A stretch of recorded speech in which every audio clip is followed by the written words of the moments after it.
दो बहन भाई थे, माता पिता स्वर्गवासी हो गए और बहन छोटेपन में शादी कर देते थे पहले।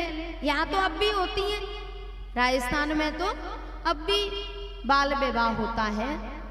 तो बहन की तो कर दी शादी और माता पिता स्वर्गवासी हो गए और भगवान की इच्छा से वो बहन भी विधवा हो गई, बाल विधवा हो गई। तो भैया उस बहन को अपने पास ले आया, क्योंकि अभी तक पुनर्विवाह नहीं होते थे। तो दोनों बहन भैया साथ रहते। गांव से थोड़ी दूर खेत था, खेत पे आते जाते और रहते साथ। एक दिन बहन ने कहा, बोले भैया हम बार बार गांव में आते हैं, बार बार खेत पे जाते हैं और हमारा गांव में आने का कोई प्रयोजन भी नहीं है, क्यों ना यहाँ खेत पे ही एक झोपड़ी डाल लें। भैया ने कहा ये बात सही है, हमें क्या जाना गांव में, बढ़िया है। तो रोड के किनारे खेत था, वहीं पे दोनों बहन भाइयों ने झोपड़ी डाल ली, दोनों आनंद से रहते थे। एक दिन एक राहगीर जा रहा था, शाम का समय था। तो वो भैया दरवाजे पे बैठा, उसने राम राम की। बोले भैया राम राम।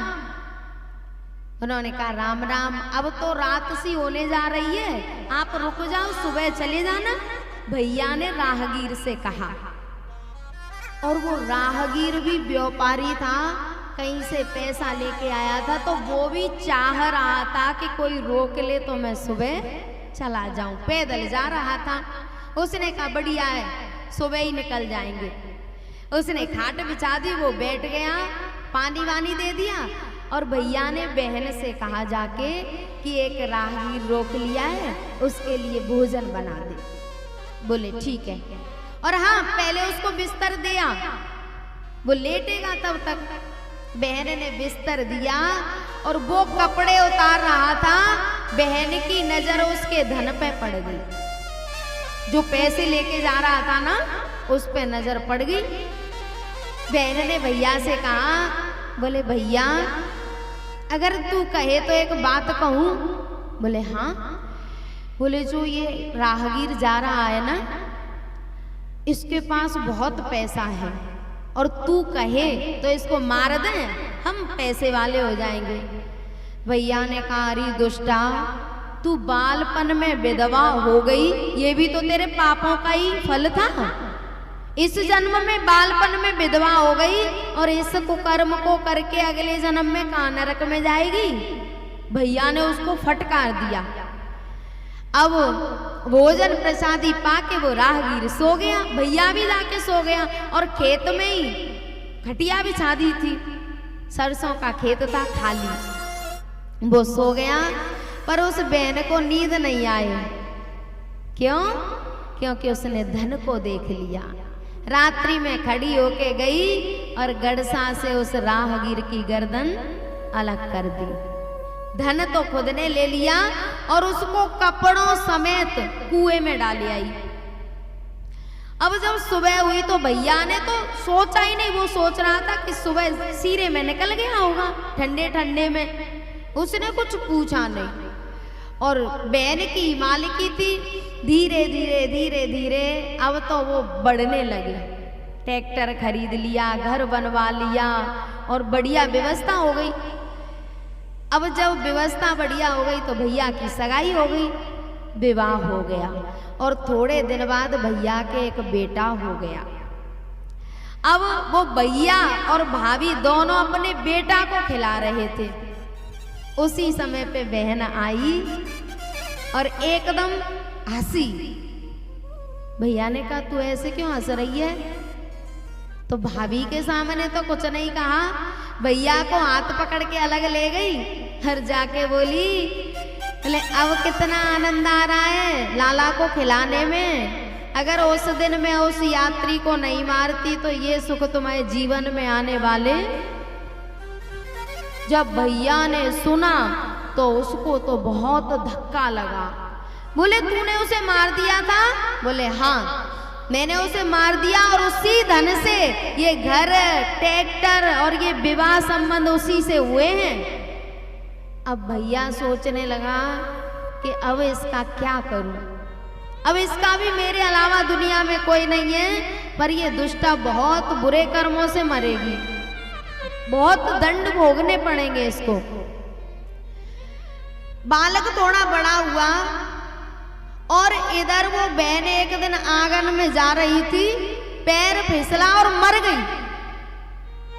भैया सोच रहा, हे परमात्मा तेरी गति का कुछ पता नहीं है, जिसने एक आदमी को चंद्र धन के लिए, थोड़े से धन के लिए मार दिया और वो तुरंत मर गई।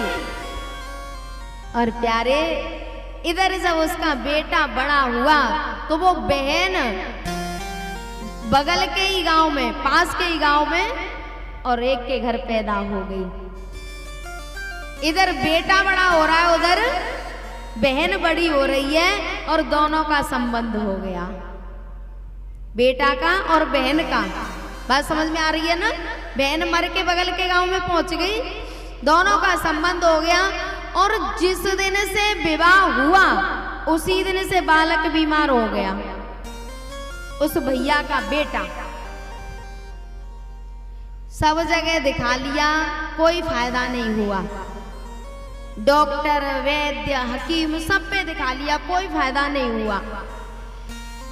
सब लोगों ने कहा, जो गांव के बूढ़े बड़े थे, बोले एक बार इसकी पत्नी को बुला के कम से कम इसको मिला तो दो, मुंह देख जाएगी, इसका कोई पता नहीं।